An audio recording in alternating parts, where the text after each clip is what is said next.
Students इस lecture के किसी भी क्वेश्चन पे डायरेक्ट जाने के लिए वीडियो के डिस्क्रिप्शन में जाएं, वहाँ पे लिखा होगा चैप्टर्स की मोमेंट्स या वॉक थ्रू, उसको व्यू ऑल कर लें। Welcome to math academy, I am doctor Asif Ali, PhD mathematics. इस वीडियो में हम एक्सरसाइज 2.3 सीखेंगे। क्वेश्चन नंबर 1 क्या है, which of the following sequences are geometric. अब यहाँ पे देखें सीक्वेंसेस। सीक्वेंस क्या होता है, ऑर्डर ऑफ नंबर्स। नंबर्स को किसी ऑर्डर में या किसी तरतीब में लिखना, एक पैटर्न में लिखना, उसको कहते हैं सीक्वेंस।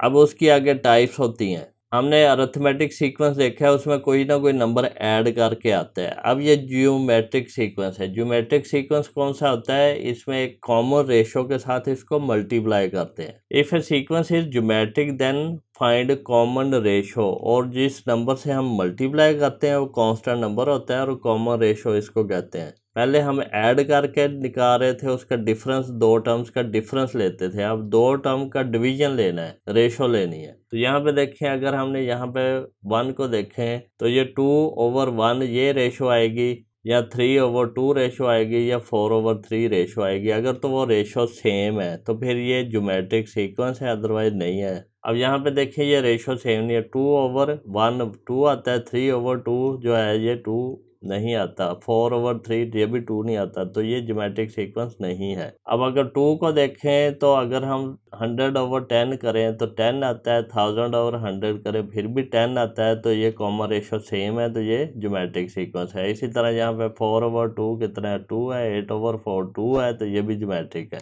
अब अगर फोर्थ पार्ट को देखें तो 8/16 1/2 होता है, और 4/8 1/2 होता है, तो ये कॉमन रेशो जो है वो सेम है, तो ये भी ज्योमेट्रिक सीक्वेंस है।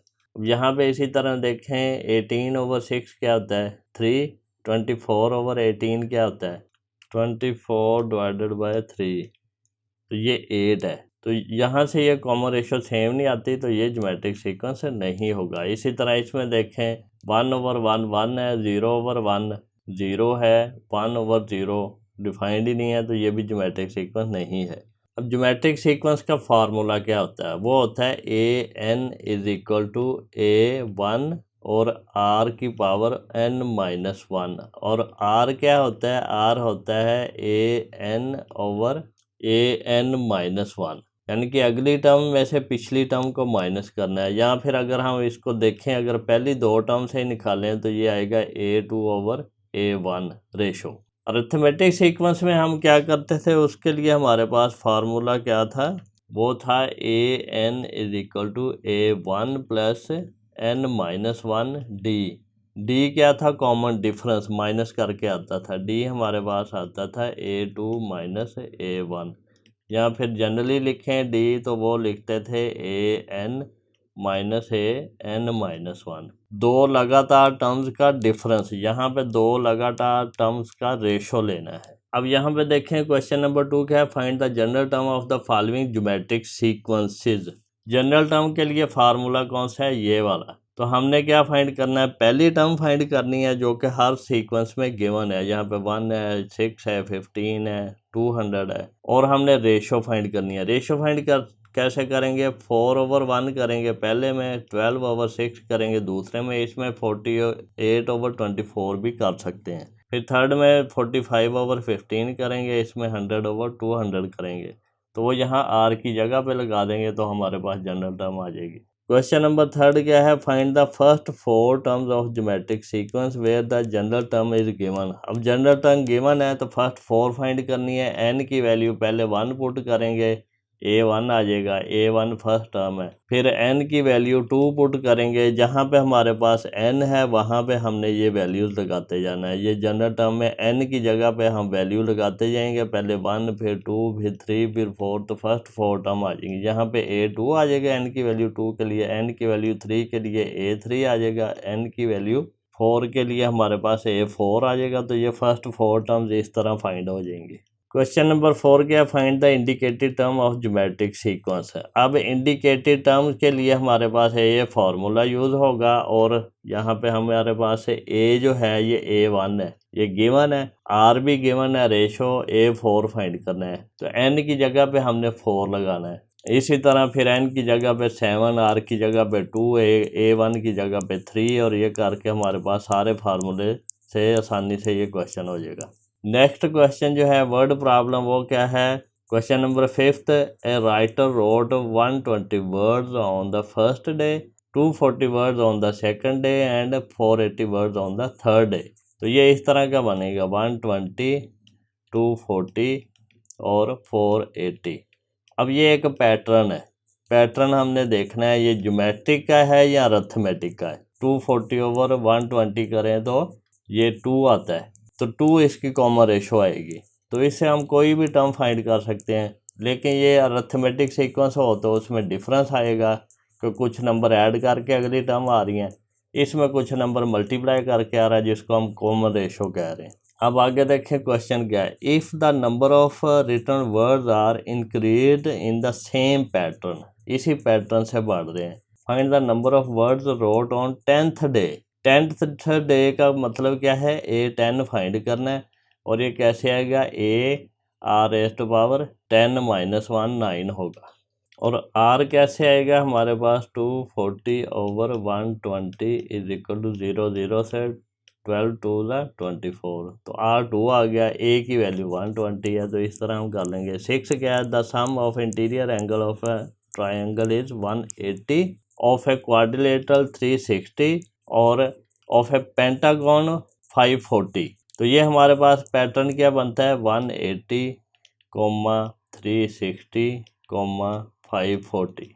अब ये पैटर्न देखें, ये मल्टीप्लाई करके नहीं आ रहा, ये ऐड करके आ रहा है। 180 में 180 ऐड किया, 360 इसमें फिर 180 ऐड किया तो 540, ये अरिथमेटिक सीक्वेंस बनता है। तो इसी तरह क्वेश्चन नंबर 7 है, Abdullah the exercise trainer suggest jogging for 10 minutes each day for the first week, after each week he suggested to increase that time by 5 minute per day, at 6 week how many minutes will he jog. अब यहाँ पे देखें, पहली term क्या है, 10 है हमारे पास, फिर उसने क्या है 5 मिनट्स पर डे बढ़ाते जाना है, तो यहाँ पे 15 आएगा, फिर 20 आएगा, फिर 25 आएगा, फिर 30 आएगा, फिर 35 आएगा। हर दिन में हम क्या कर रहे हैं, 5 मिनट बढ़ा रहे हैं। At 6th week how many minutes will he jog. 6th week, अब 6 वीक कैसे आएगा, 6 वीक में कितने दिन होते हैं, इज इक्वल टू 6 × 7, 42 डेज होगा। अब 42nd डे पे कितना टाइम होगा ये फाइंड करना है, यानी कि हमने A42 फाइंड करना है। और ये टर्म्स क्योंकि ऐड होके आ रही हैं तो ये एक अरिथमेटिक सीक्वेंस है, लेकिन ये क्वेश्चन इस तरह नहीं है, इसकी स्टेटमेंट में थोड़ा फॉल्ट है, ये मैं आपको जब क्वेश्चन करवाऊंगा तब बताऊंगा। तो अब हम एक्सरसाइज सॉल्व करते हैं। क्वेश्चन नंबर 1 क्या है, which of the following sequences are geometric, if a sequence is geometric then find the common ratio. अब फर्स्ट पार्ट को देखें, फर्स्ट पार्ट में क्या है, 1 2 3 4 और सो ऑन। तो रेशो कैसे फाइंड करते हैं, रेशो फाइंड करते हैं 2/1 से, कंसेक्टिव टर्म से, और ये इक्वल आनी चाहिए 3/2 के, लेकिन ये नहीं इक्वल है, तो so it is not geometric sequence. Common ratio is not same, so it is not a geometric sequence. अब सेकंड क्वेश्चन है, उसमें क्या है हमारे पास 10 है, फिर 100 है, फिर 1000 है, और इसी तरह 100 ऑन। तो हमारे पास जो कॉमन रेशो R है वो क्या है, 100/10। तो ये कितनी आती है, ये 0 0 से कैंसिल हुआ, 10 आ गया, और फिर ये इक्वल टू क्या होनी चाहिए, 1000/100 के। तो 100 के ये 2 zeros कट के ये भी 10 ही है, तो इसलिए कॉमन रेशो सेम है, तो ये क्या है, ज्योमेट्रिक सीक्वेंस है। इसी तरह अगर थर्ड पार्ट को करें, यहाँ पे आप लिखते हैं common ratio is same, so it is geometric sequence. ये हमारे पास यहाँ पे अगर रेशो देखें, रेशो हमारे पास क्या है, 4/2 आएगा, 4/2, तो ये क्या है 2, तो ये किसके इक्वल होना चाहिए, ये इक्वल होना चाहिए हमारे पास 8/4 के। ये भी कितना, 4 2 8 2 के, तो ये कॉमन रेशो सेम आ रही है, so it is geometric sequence. इसी तरह अगर हम फोर्थ पार्ट देखें, इसमें क्या है, 8/16 है R की वैल्यू, ये अगली टर्म ओवर पिछली टर्म, तो ये क्या है 1/2, 8 2 16, तो ये इक्वल टू कितना होना चाहिए, 4/8 के, तो ये कितना, 4 2 8, ये भी 1/2 है, तो ये कॉमन रेशो सेम है, तो सो ये भी एक ज्योमेट्रिक सीक्वेंस है। अब हमारे पास फिफ्थ पार्ट है, इसमें हमारे पास क्या है कॉमन रेशो अगर हम चेक करें आर की वैल्यू, ये क्या है हमारे पास 18/6 है, 6 3 18 होता है, ये इक्वल होना चाहिए 24/18 के। तो ये 24/18 हमारे पास क्या आता है 24/18। तो ये हमारे पास एक रेशो आती है 4/3 इक्वल टू 4/3। तो ये इक्वल नहीं है, तो इसलिए ये क्या है ज्योमेट्रिक सीक्वेंस नहीं है। अब हमारे पास सिक्स पार्ट क्या है, ये हमारे पास है इसकी ratio r is equal to 1/1, ये इक्वल टू होना चाहिए 0/1 के। ये 1/1 है, फिर ये 0/1, फिर 1/0, इस तरह होना चाहिए, लेकिन ये इसके इक्वल नहीं है, तो ये ज्योमेट्रिक सीक्वेंस नहीं है। क्वेश्चन नंबर 2 है हमारे पास, find the general term of the following geometric sequences. अब उसने बता दिया ज्योमेट्रिक सीक्वेंस है, इसकी कॉमन रेशो होगी हमारे पास। जनरल टर्म का फार्मूला क्या है, an is equal to AR⁻n-1।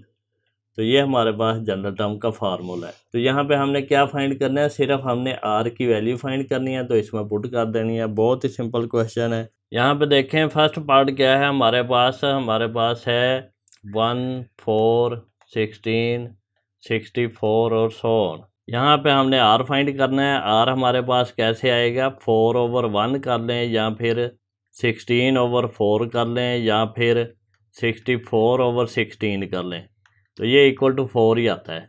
अब हम फार्मूला अप्लाई करते हैं, वो क्या है an is equal to AR⁻n-1। तो यहाँ पे हमारे पास a की वैल्यू क्या है, फर्स्ट टर्म है 1, और r की वैल्यू क्या है 4 है, और n-1 इसी तरह। तो ये इक्वल टू क्या आएगा 4n-1, ये जनरल टर्म है। अब हमारे पास सेकंड पार्ट है, उसमें हमारे पास क्या है r की वैल्यू फाइंड करेंगे, वो कैसे आएगी 12/6, 6 2 12 होता है। और फार्मूला क्या है an is equal to AR⁻n-1, ये क्या आएगा इक्वल टू a की वैल्यू हमारे पास क्या है 6 है, तो ये 6 आ गया, इंटू r की वैल्यू 2 है, तो ये 2n-1। इसको फर्दर सिंप्लीफाई भी किया जा सकता है, वो किस तरह 3 2 6 होता है, और ये 2n-1 है, तो एक पावर इसकी है, ये उसमें ऐड हो जाएगी, तो ये इक्वल टू क्या आएगा 3 × 2n। इस तरह भी कर सकते हैं, ये भी ठीक है। थर्ड पार्ट है हमारे पास, इसमें भी क्या करेंगे r की वैल्यू फाइंड करेंगे, वो कैसे आएगी 45/15, 15 3 45, और an का फार्मूला क्या बनेगा, a की वैल्यू क्या है यहाँ पे 15 है, तो 15 इंटू कॉमन रेशो 3 के ऊपर n-1 रेस्ट टू पावर लगानी है, तो ये हमारे पास बन गया यहाँ पे। अब फोर्थ पार्ट है, फोर्थ पार्ट में हमारे पास r की वैल्यू क्या है 100/200, ये 0 0 से कट गया, इज इक्वल टू 1/2 है, तो हमारे पास an क्या बनेगा, पहली वैल्यू 200 और into 1/2 rest to power n-1, ये फार्मूला बन गया इसका। इसको इस तरह भी लिख सकते हैं, इसको ये भी लिख सकते हैं 200 into 1/2 rest to power n-1, तो एक ही बात है, ये दोनों ठीक है। क्वेश्चन नंबर 3 है, find the first 4 terms of geometric sequence where the general term is given. General term given है, 4 टर्म्स फाइंड करनी है। फर्स्ट पार्ट में क्या है, n की वैल्यू पहले हम लगाएंगे 1, तो ये आएगा a1 is equal to 3 into 2 raised to power 1-1 is equal to 3 into 2 raised to power 0 is equal to 3 into 1 is equal to 3, क्योंकि 2 रेस्ट टू पावर 0 किसी भी नंबर की पावर 0 1 होता है। फिर n इज इक्वल टू 2 के लिए देखेंगे, तो a2 आएगा हमारे पास, वो आएगा 3 इंटू 2 रेस्ट टू पावर 2-1, ये n-1 है ना, तो 2-1 is equal to 3 into 2 raised to power 1, 3 2 6, ये सेकंड टर्म है। फिर n इज इक्वल टू 3 के लिए देखेंगे, a3 आएगा, वो क्या आएगा 3 into 2 raised to power 3-1 is equal to 3 into 2 raised to power 2। अब ये 2 रेस्ट टू पावर 2 क्या होती है 4 होती है, 3 इंटू 4, 4 3 12। फिर n इज इक्वल टू 4 के लिए फोर्थ टर्म आएगी, a4 इज इक्वल टू क्या आएगा 3 into 2 raised to power 4-1 is equal to 3 into 2 raised to power 3 is equal to 3 into 2 raised to power 3, और क्या होगा 2 2 4, 4 2 8, 8 3 24। तो हमारे पास ज्योमेट्रिक सीक्वेंस क्या बना है 3 6, 12, 24 और ये 4 टर्म्स ही फाइंड करनी है, तो 100 नहीं लिखना यहाँ पे। अब हमारे पास इसका सेकंड पार्ट है, इसमें फिर हम वही करेंगे, for n is equal to 1 find करेंगे। वो क्या है, a1 is equal to 4 into 2 raise to power 1 minus 1 is equal to 4 into 2 raise to power 0 is equal to 4 into 1 is equal to 4। अब हम n इज इक्वल टू 2 के लिए find करेंगे। n is equal to 2 के लिए क्या आएगा, a2 आएगा, वो क्या आएगा 4 into 2 raise to power 2 minus 1। यहाँ पे n माइनस 1 है ना, तो ये इक्वल टू आएगा 4 into 2 raise to power 1 is equal to 4 to the 8। अब हम थर्ड फाइंड करेंगे, तो n इज इक्वल टू 3 के लिए फाइंड करेंगे। a3 आएगा, वो क्या आएगा 4 into 2 raise to power 3 minus 1 is equal to 4 into 2 raise to power 2 is equal to 4 into 8। ये क्या आएगा हमारे पास, कैलकुलेटर का यूज़ कर लें, 4 इंटू 8 32। ये छोटी छोटी कैलकुलेशंस के लिए भी आप कैलकुलेटर का यूज़ करें तो कोई हर्ज नहीं है, आपका आंसर गलत होने से बच जाएगा। अब हम n इज इक्वल टू 4 के लिए फाइंड करेंगे। n इज इक्वल टू 4 के लिए क्या आएगा, a4 आएगा, फोर्थ टर्म, ये 4 into 2 raise to power 4 minus 1, ये क्या आएगा 4 into 2 raise to power 3, 4 minus 1 3 होता है, तो ये क्या आएगा 4 into 2 to the 4, 4 to the 8, ये इक्वल टू आएगा 32। यहाँ पे ये था 2 टू द 4, ये 4 से मल्टीप्लाई करना था, 4 4 द 16 आएगा, ये हमने यहाँ पे गलती कर ली, इसको सही कर लें। तो हमारे पास फर्स्ट 4 टर्म्स क्या हैं, 4 है, ये यहाँ से आया, फिर 8 है, कॉमा 8 लगाएंगे, फिर 16 है यहाँ पे, फिर 32 है। तो ये हमारे पास first 4 terms of the geometric sequence है। अब हमारे पास थर्ड पार्ट है। थर्ड पार्ट में उसी तरह n इज इक्वल टू 1 के लिए करेंगे। ये क्या आएगा, a1 is equal to 25 into minus 1 over 2 raise to power 1 minus 1, ये वाला फार्मूला यूज़ होगा। ये इक्वल टू क्या आएगा 25 into minus 1 over 2 raise to power 0, किसी भी नंबर की पावर 0 क्या होती है 1 होता है, तो ये 25 ही आएगा। अब n की वैल्यू 2 के लिए फाइंड करेंगे, तो ये हमारे पास क्या आएगा, ये आएगा a2 is equal to 25 into minus 1 over 2 raise to power 2 minus 1, ये इक्वल टू क्या आएगा, ये आएगा 25 into minus 1 over 2 raise to power 1। अब 2 raise to power 1 minus 1 over 2 ही होता है, तो इसको हम क्या लिख सकते हैं, माइनस 25 ओवर 2, इस तरह भी लिख सकते हैं, इसको सिंप्लीफाई करके भी लिख सकते हैं, जिस तरह मर्जी लिखते हैं। अब हम n की वैल्यू 3 के लिए फाइंड करेंगे। वो हमारे पास क्या आएगा, a3 is equal to 25 into minus 1 over 2 raise to power 3 minus 1, ये डॉट जो है मल्टीप्लिकेशन के लिए यूज़ होता है, तो ये आएगा 25 into minus 1 over 2 raise to power 2। अब ये स्केयर हो जाए तो ये माइनस पॉजिटिव हो जाता है, तो ये इक्वल टू क्या आएगा 25 इंटू 1 ओवर 4, स्केयर ले लिया ना, तो ये 25 ओवर 4 इस तरह आ जाएगा। अब हम n की वैल्यू 4 के लिए फाइंड करेंगे, फोर्थ टर्म, तो वो क्या आएगा, a4 is equal to 25 into minus 1 over 2 raise to power 4 minus 1, ये इक्वल टू क्या आएगा 25 into minus 1 over 2 raise to power 3। तो ऑड पावर जो है वो क्या होता है, वो नेगेटिव ही रहता है। इवन पावर वाली, अगर नेगेटिव की इवन पावर है, कोई भी नंबर का नेगेटिव है तो वो नेगेटिव ही रहेगा। अगर किसी भी नंबर के नेगेटिव की पावर इवन है तो वो पॉजिटिव हो जाता है, अदरवाइज ऑड पावर हो तो वो नेगेटिव ही रहता है। तो ये क्या आएगा 25 इंटू 1 ओवर 2 का क्यूब का होगा 1 का क्यूब ओवर 2 का क्यूब, 1 का क्यूब तो 1 ही होता है, 2 का क्यूब क्या होता है 2 टू द 4, 4 टू द 8, तो ये हमारे पास आएगा 25 ओवर 8।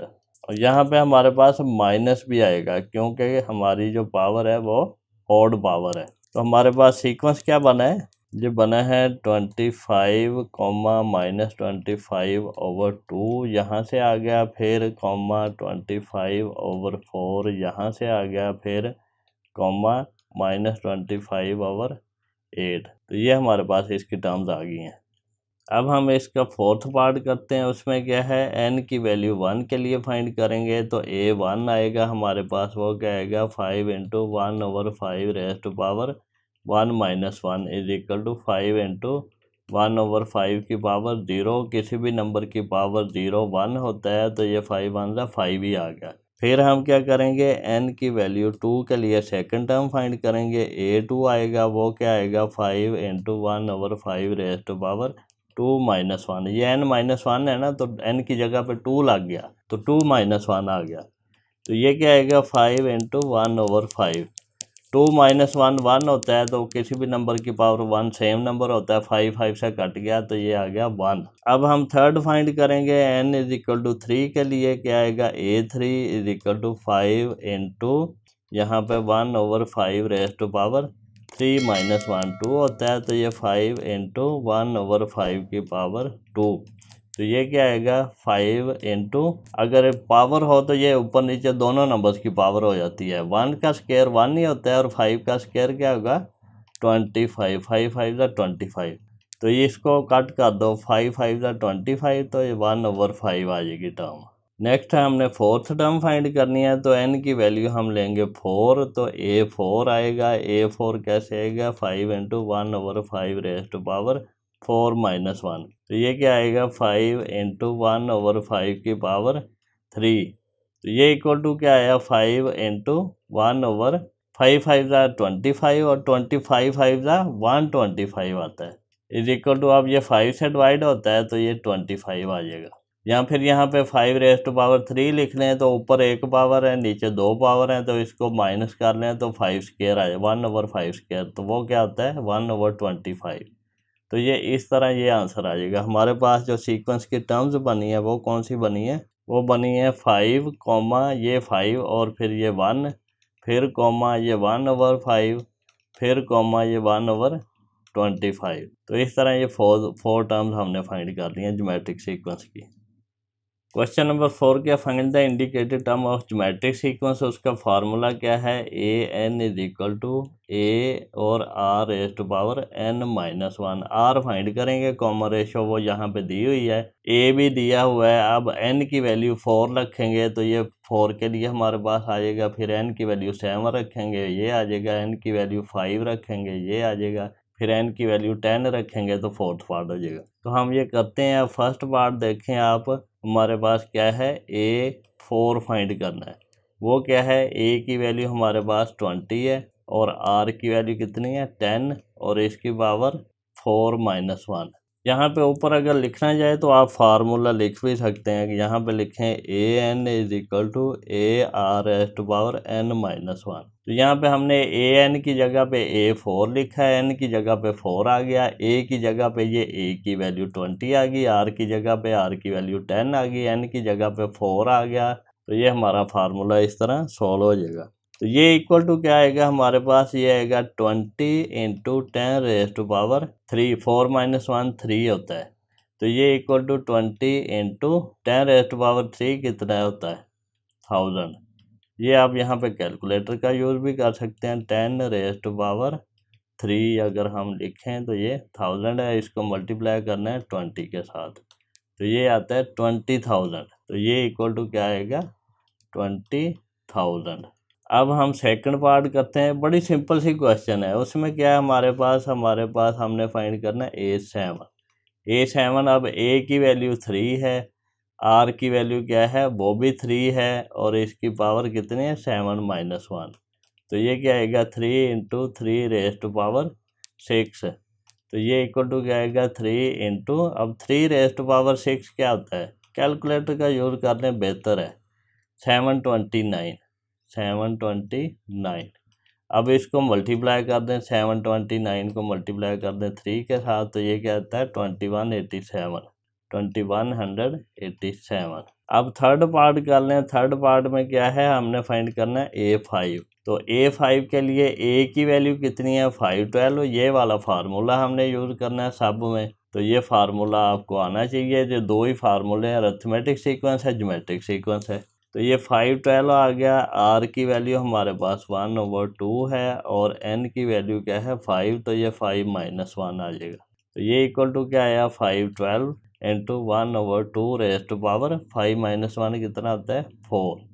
तो ये क्या आया 512 × अब 1 की 4 1 ही होता है, और 2 की पावर 4 क्या होता है, 2 to the 4, 4 to the 8, 8 to the 16, इस तरह आ गया।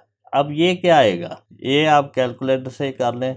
इसको हम लिखेंगे 512 डिवाइडेड बाय 16, यहाँ पे देखें 32 आ गया, तो ये इक्वल टू 32। अब हम इसका फोर्थ पार्ट कर लेते हैं। उसमें क्या है, हमारे पास A10 फाइंड करना है। A10 के लिए A की वैल्यू 7 है, फिर R की वैल्यू 2 है, और N की वैल्यू 10 है, तो 10 माइनस 1 आ जाएगा यहाँ पे। ये 10 माइनस 1 N माइनस 1 के लिए, तो ये क्या आएगा, 7 इंटू 2 रेज़ टू पावर 9, तो ये इक्वल टू क्या आएगा। अब 2 रेज़ टू पावर 9 कितना होता है, ये हमारे पास होता है 2 रेज़ टू पावर 9, 512 होता है, तो ये इक्वल टू 7 इंटू 512, तो ये इक्वल टू क्या आएगा, इसको मल्टीप्लाई कर दो 7 से, तो ये 3584 आ गया हमारे पास आंसर।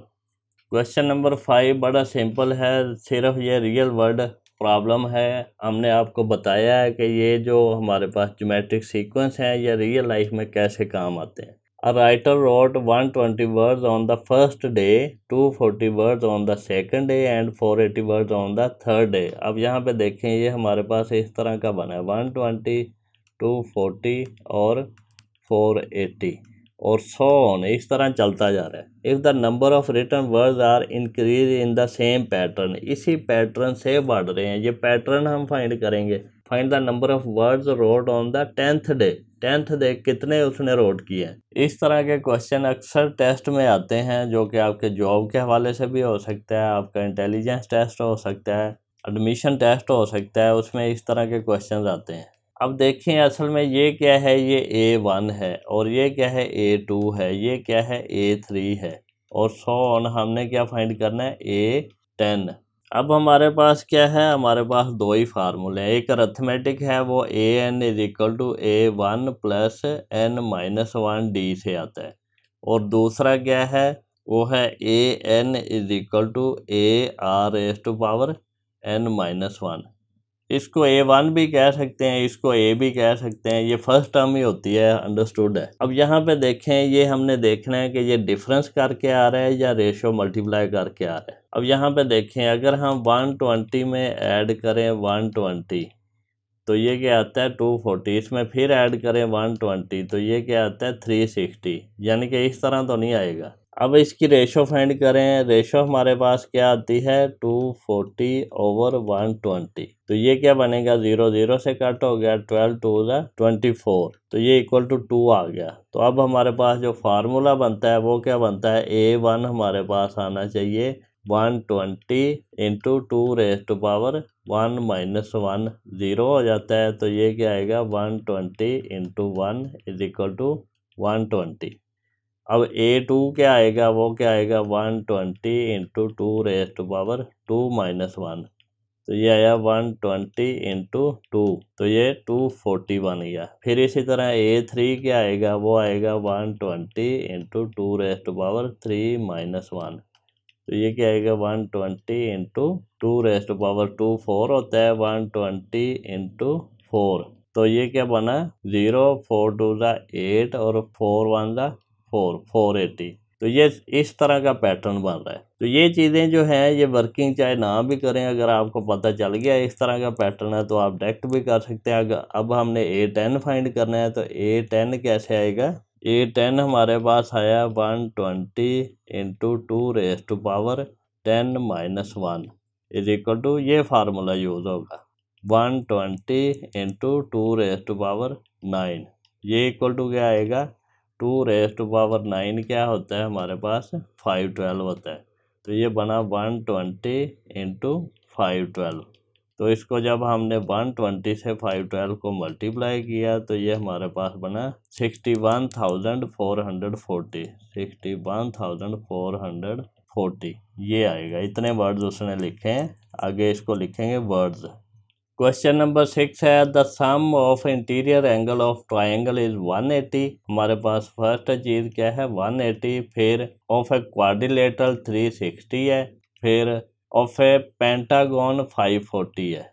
इसी तरह ये पैटर्न चलता जा रहा है। Find the sum of angles of an octagon. Octagon की 8 साइड्स होती हैं। अब देखें ट्राइंगल की 3 साइड्स होती हैं, क्वाड्रिलेटरल की 4 साइड्स होती हैं, पेंटागोन की 5 साइड्स होती हैं। तो ये हमारे पास क्या है, A1 है, ये A2 है, A3 है, first term, second term, third term. Third अब देखें ये इसमें 2 ऐड करके पेंटागोन बनता है, यानी कि आपने ये 8 के लिए फाइंड करना है तो 8 - 2 वाली टर्म फाइंड करेंगे। 8 - 2 कितना है, 6। A6 फाइंड करना है हमने, और इसको देखना है हमने कि ये कौन सा पैटर्न है, ऐड करके आ रहा है या मल्टीप्लाई करके आ रहा है। अब देखते हैं हम इसमें 180 में हमने प्लस किया 180, तो ये बन गया 360। इसमें फिर प्लस करें 180 तो ये क्या बनेगा 540, यानी कि ये अरिथमेटिक सीक्वेंस है, ऐड करके आ रहा है। इसके लिए फार्मूला क्या है हमारे पास, AN = A1 + N-1 और D। अब डिफरेंस फाइंड करना है तो D फाइंड करेंगे, वो क्या आएगा 360 - 180, ये कितना है 180। ये हमारे पास डिफरेंस आ गया। N की वैल्यू हमारे पास 6 है, हमने A6 फाइंड करना है, तो ये क्या आएगा, फर्स्ट वैल्यू हमारे पास क्या है 180, जिसको A1 हम कहते हैं, फिर प्लस 6 - 1, क्योंकि ये N की जगह पे 6 है, D कितना है 180, तो ये इक्वल टू क्या आएगा 180 + 5 × 180। तो ये हमारे पास 180 × 5 करें तो आता है 900, तो ये इक्वल टू आएगा 180 + 900, तो इज इक्वल टू ये 1080 आ जाएगा। 180 ऐड करना है ना 900 में, तो ये इसका एंगल कितना होगा। अब यहाँ पे देखें, जो अहम चीज़ है जो नोट करने वाली है, ये हमने सारी चीज़ें डिग्री में फाइंड की हैं। ये हमारे पास डिग्री का सिंबल है, ये लगाना है, वरना आपके नंबर कट जाएंगे। अब यहाँ पे देखें क्वेश्चन नंबर 7 के है, Abdullah's exercise trainer suggest jogging for 10 minutes each day for the first week. After each week, हर वीक के बाद ही suggest to increase that time by 5 minute per day. अब यहाँ पे देखें इसने पर डे लिखा है, ये पर डे के हिसाब से बुक वाला आंसर नहीं आता, वो पर वीक के हिसाब से आ रहा है कि हर वीक के बाद 5 मिनट बढ़ा दे, और पूरा वीक उसी 5 मिनट बड़े वाले टाइम पे ही, जैसे पहले वीक में 10 मिनट करने हैं, अगले वीक में 15 मिनट पूरे वीक में करनी है, फिर अगले वीक में 20 मिनट करनी है, इस तरह। At 6th week how many minutes will he jog. तो ये हम वैसे भी हम आसानी से फाइंड कर सकते हैं। यहाँ पे लिखे वीक्स, वीक्स हमने लिखा है, ये first week, second week, third week, fourth week, fifth week, sixth week, और यहाँ पे टाइम ऑफ जॉगिंग, टाइम अगर हमने यहाँ पे लिख लिया है तो ये पहले वीक में कितना है 10 मिनट है, दूसरे में हमने 5 मिनट बढ़ा दिए, तो ये आ गया हमारे पास 15, तीसरे में कितना आ गया 20, चौथे में कितना आ गया 25, पाँचवें में कितना आ गया 30, और सिक्स्थ वीक में कितना 35। या फिर इसको अगर उस तरह करना है तो ये हमारे पास क्या है, ये अरिथमेटिक सीक्वेंस है। उसका फार्मूला क्या है, AN = A1 + N-1 और D। अब यहाँ पे देखें हमारे पास पहले कितना है 10 है, फिर कितना है 15 है, फिर कितना है 20 है, फिर 100 है। तो हम इसमें से कॉमन डिफरेंस फाइंड करेंगे, वो कितना है 15 - 10 कितना है 5। तो हम इसमें पुट कर देते हैं, हमने फाइंड करना है A6। N की वैल्यू अब हमारे पास 6 है, A1 हमारे पास कितना है 10 है, यहाँ पे आया प्लस, फिर N की वैल्यू 6 है, तो 6 - 1, D की वैल्यू 5 है यहाँ से आगे। तो ये हमारे पास है 10 प्लस ये 5 × 5, तो ये कितना है 10 + 25 = 35। तो इस तरह आ सकता है, ये 35 आगे मिनट्स, ये हमारे पास इसका आंसर है। स्टूडेंट्स, हम मैथमेटिक्स को बड़े इजी वे से करेंगे, अंडरस्टैंडेबल होगा, और आप हर आने वाले लेक्चर को सबसे पहले देखने के लिए चैनल को सब्सक्राइब करें और बेल आइकन को क्लिक कर दें, ताकि जब भी मैं लेक्चर अपलोड करूं तो आपको उसका नोटिफिकेशन रिसीव हो जाए। अगर आपको कोई क्वेश्चन पूछना है, कोई क्वेरी करनी है, तो आप मुझे कमेंट सेक्शन में मैसेज कर सकते हैं, मैं उसका रिस्पॉन्स करूँगा।